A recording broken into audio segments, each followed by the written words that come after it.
Hello guys, अगर आप किसी प्राइवेट कंपनी में जॉब करते हो तो ये वीडियो आपके लिए है और ये काफ़ी हेल्पफुल होगा क्योंकि हम लोग डिस्कस करने वाले हैं नोटिस पीरियड के बारे में। तो गाइस आज हम लोग जानते हैं नोटिस पीरियड क्या होता है, क्यों होता है और अगर इससे बचना है तो कैसे बच सकते हैं।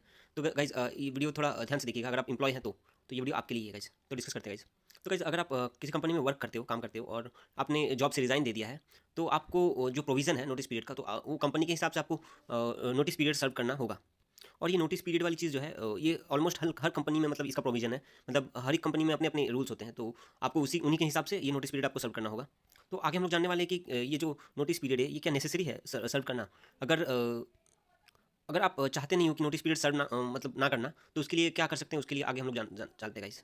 तो गाइस अगर आप एम्प्लॉय हैं, आप जॉब करते हो प्राइवेट कंपनी में, तो आपको पता होगा ये जो नोटिस पीरियड वाली ये चीज़ है ये हर एक कंपनी में होती है। एक्चुअली मैंडेटरी है, नॉट मैंडेटरी बट हाँ ये होती ही है ऑलमोस्ट सभी कंपनी में।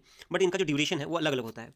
जैसे कि 1 महीना, 2 महीना, 3 महीना ऐसा होता है गाइस इसका ड्यूरेशन। तो गाइस अगर आप चाहते हो कि आप बिना नोटिस पीरियड सर्व किए हुए ही कंपनी को छोड़ दें, तो ये भी आप कर सकते हो गाइस। बट उसके लिए आपको कुछ प्रोसीजर है, कुछ रूल्स है, उसको फॉलो करना होगा गाइस। कुछ रूल्स हैं जो कि फिक्स्ड होते हैं एम्प्लॉय के लिए। उस रूल्स को अगर आप फॉलो करेंगे तो आपको नोटिस पीरियड सर्व नहीं करना पड़ेगा। बट गाइस वो जो रूल्स है उसको फॉलो करने के लिए एम्प्लॉय को एक्चुअली मतलब आपको इकोनॉमिक पॉइंट ऑफ व्यू से देखें तो आपको बहुत नुकसान होने वाला है। मतलब guys economic point of view से ये बेनिफिशियल नहीं होता एम्प्लॉय के लिए। तो गाइस इस पॉइंट ऑफ व्यू से अगर देखें तो आपको नोटिस पीरियड सर्व करना ही मतलब आपके लिए बेटर ऑप्शन है, क्योंकि नहीं तो आपको काफ़ी दिक्कतों से मतलब गुजरना पड़ सकता है। तो गाइस आगे समझते हैं इसके लिए जो प्रावधान है, जो रूल्स है उसके बारे में जानते हैं गाइस। तो गाइस चलिए रूल्स के बारे में जानते हैं। तो गाइस जब आप किसी कंपनी से जुड़ते हैं, जब आप ज्वाइनिंग लेटर मिलता है आपको, तो कंपनी ज्वाइनिंग के समय आपको बहुत सारे डॉक्यूमेंट्स में साइन करवाती है, राइट। तो उन्हीं डॉक्यूमेंट्स में लिखा हुआ रहता है कि आपकी जो काम करने की, जॉब करने की जो कंडीशंस हैं, जो भी पॉलिसीज़ हैं, कंडीशन एंड पॉलिसीज़, उन पे आपको साइन करना पड़ता है एग्री होके। अगर आप एग्री होंगे तो आप साइन करेंगे, राइट। तो उन्हीं डॉक्यूमेंट्स के साथ गाइस नोटिस पीरियड का भी एक डॉक्यूमेंट रहता है, जिसमें उन्होंने साफ साफ लिखा हुआ रहता है वहाँ पे कि आपको कितने दिन के लिए नोटिस पीरियड सर्व करना है। और उनका जो भी एक पर्टिकुलर कंपनी का जो भी नोटिस पीरियड का प्रावधान है वो डॉक्यूमेंट में एक पर्टिकुलर जगह पे लिखा हुआ रहता है गाइस। तो अगर आप अच्छे से पढ़ेंगे तो आपको मिल जाएगा कि वहाँ पे 1 महीना, 2 महीना या फिर 3 महीना जो भी ड्यूरेशन है उसको मेंशन किया जाता है नोटिस पीरियड के हिसाब से, एक पर्टिकुलर कंपनी के हिसाब से एक्चुअली। तो गाइस उसी डॉक्यूमेंट में ये भी लिखा हुआ रहता है कि अगर आप शॉर्ट नोटिस पीरियड ये करते हो, प्रोविजन को फॉलो करते हो, अगर आपका नोटिस पीरियड कम मतलब कम होना चाहिए, तो उसके लिए क्या रूल्स है, या फिर आप अगर कंप्लीट नोटिस पीरियड को सर्व करना चाहते हो तो उसके लिए क्या रूल्स है, वो अलग अलग मतलब वो प्रावधान लिखी हुई रहती है आपके डॉक्यूमेंटेशन पे। तो गाइस अगर आप अच्छे से डॉक्यूमेंट को पढ़ेंगे तो आपको वो सारी चीज़ें मिल जाएंगी कि अगर आप नोटिस पीरियड सर्व नहीं करना चाहते हो तो उस केस में क्या आपकी कंपनी ने आपको क्या रूल बता रखे हैं, क्या एप्लीकेबल है। और अगर आप नोटिस पीरियड सर्व करते हो तो इन दिस केस वो क्या रूल है उस मतलब आपकी कंपनी पे, ये सारा चीज़ डॉक्यूमेंटेशन में लिखा हुआ रहता है गाइस। तो गाइस अभी हम लोग जानेंगे कंपनीज़ जो है वो नोटिस पीरियड वाला जो प्रावधान है वो क्यों रखती है गाइस। तो इसके बारे में जानते हैं गाइस। तो गाइस जब कोई बंदा या बंदी मतलब रिज़ाइन कर देता है कंपनी से, तो गाइस कंपनी वालों को एक नोटिस पीरियड मतलब कंपनी की ओर से एक नोटिस पीरियड सर्व करना पड़ता है एम्प्लॉय को। और ये नोटिस पीरियड क्यों सर्व किया जाता है वो मैं बता देता हूँ अकॉर्डिंग टू दिस डॉक्यूमेंटेशन। तो नोटिस पीरियड अगर आपका मान लीजिए 2 महीना है, तो उस 2 महीने के दौरान आपकी जो कंपनी है वो आपके अलावा मतलब एक दूसरे आपके रिप्लेसमेंट को खोजेगी, मतलब एक दूसरे एम्प्लॉय को हायर करेगी, ताकि कंपनी को कोई नुकसान ना हो। आप जब चले जाओगे तो कंपनी को कोई नुकसान ना हो और आपका जितना भी काम है वो किसी और को मतलब कोई और आके टेक ओवर कर सके। तो इसी चीज़ के लिए गाइस नोटिस पीरियड दिया जाता है एम्प्लॉय लोगों को, ताकि कंपनी वालों को थोड़ा टाइम मिल सके कि एक नए बंदे, नए एम्प्लॉय को हायर करके उनको सारा जो काम है वो टेक ओवर मतलब कर ले। उसके बाद ही आपको छोड़ा मतलब रिलीविंग लेटर दिया जाएगा गाइस, ऐसा है। तो basically the purpose is to looking for a new candidate instead of you और योर रिप्लेसमेंट। तो वैसे अभी हम लोग जानते हैं ये नोटिस पीरियड कितने लंबा हो सकता है, मतलब 1 महीने, 2 महीने, 3 महीने, 6 महीने। तो वैसे ऐसा है कि नोटिस पीरियड का कोई फिक्स रूल नहीं है। तो सभी कंपनियां अपनी अपनी जो रूल्स हैं वो कॉन्ट्रैक्ट पॉलिसी मतलब मेंशन कर देती है कॉन्ट्रैक्ट पॉलिसी में। तो अपने अपने जो नियम है वो कॉन्ट्रैक्ट पॉलिसी में मेंशन कर देती है। जो भी कॉन्ट्रैक्ट पेपर आप साइन करते हो उसी पे मेंशन रहता है। तो गाइस जनरली जो नोटिस पीरियड होती है वो टेम्पररी एम्प्लॉय के लिए 15 दिन होती है। 15 दिन से 1 महीने तक ये टेम्पररी एम्प्लॉय के लिए होती है, जो कि प्रोविजन पीरियड में अगर एम्प्लॉय है प्रोविजन पीरियड में, तो उनके लिए 15 दिन से 1 महीने तक होती है नोटिस पीरियड। अगर आप परमानेंट एम्प्लॉय है, पेरोल पे है, परमानेंट या पेरोल एम्प्लॉय, तो आपको 2 महीने से लेकर 3 महीने तक का नोटिस पीरियड सर्व करना हो सकता है गाइस। तो ऐसा है मतलब कंपनीज अपनी अपनी डॉक्यूमेंटेशन में मेंशन कर देती है। बट ये कुछ बेसिक चीज़ है जो कि प्रोविजन एम्प्लॉय अगर हो तो उसके लिए 15 से 1 महीने, और अगर परमानेंट एम्प्लॉय हो तो उनके लिए 2 से 3 महीने नोटिस पीरियड मैंडेटरी होता है सर्व करना।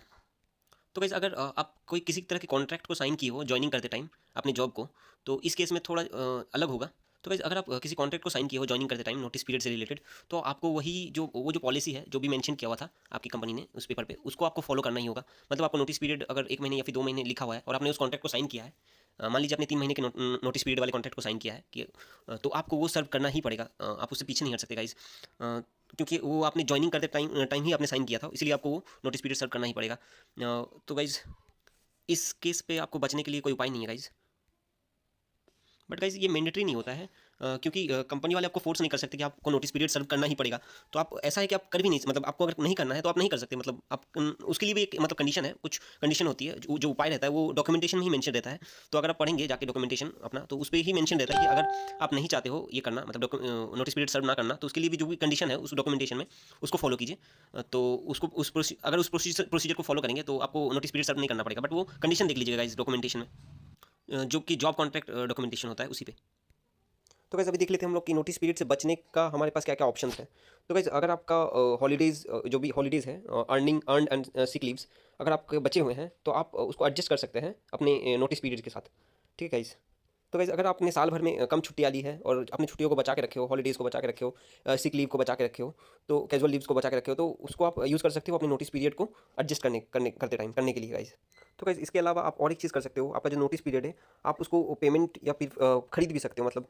मतलब कि अगर आप नोटिस पीरियड को सर्व नहीं करना चाहते तो आप उसका भुगतान भी कर सकते हो। अगर आपके पास 2 या 3 महीने का नोटिस पीरियड है तो आप उसको पैसों से, मतलब उसको पेमेंट कर सकते हो कंपनी वालों को, ताकि वो आपको ये कर दे, नोटिस पीरियड सर्व ना करना पड़े। तो पैसों से भी आप खरीद सकते हो अपने नोटिस पीरियड को। तो ये इसके लिए भी 2-3 प्रावधान है गाइस, उसको जान लेते हैं। आपको अपनी बेसिक सैलरी का जो ये है सैलरी है, बेसिक सैलरी उसको पे करना पड़ेगा गाइज। यू हैव टू पे on the basis of basic salary. तो आपकी बेसिक सैलरी के बिहाफ पे आपको मतलब नोटिस पीरियड खरीदना पड़ेगा गाइज। तो आपको बेसिक सैलरी का जो पार्ट है, बेसिक सैलरी, उसको देना पड़ेगा आपकी कंपनी को। इसके अलावा गाइज बहुत सारी कंपनियां जो है वो बाई आउट कर लेती हैं नोटिस पीरियड को। बाई आउट करने का मतलब मैं बता दूं गाइज, अगर आप किसी कंपनी को छोड़ के दूसरी कंपनी में जाते हो तो आपकी जो नई कंपनी है वो आपको जल्द से जल्द काम पे लगाना चाहिए गाइज, राइट। अगर आप टैलेंटेड हो तो आपको वो जल्द से जल्द हायर करना चाहिए। तो इस केस में आपको नोटिस पीरियड, मान लीजिए आपको 2 महीने सर्व करना है आपकी पुरानी वाली कंपनी में, तो आपकी नई वाली कंपनी आपको बाई आउट कर लेगी, मतलब आपकी जो नोटिस पीरियड है उसको बाई आउट कर लेगी।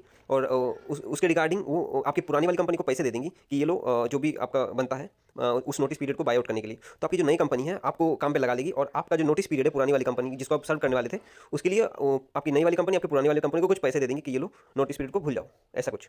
और ये जो बंदा है ये अभी मेरे लिए काम करेगा। तो नोटिस पीरियड को बाई आउट करने का ऑप्शन भी होता है गाइज, बट ये सभी कंपनियां नहीं करती, अच्छी अच्छी कंपनी करती है जिनके पास सामर्थ्य होता है, जो कैपेबल है।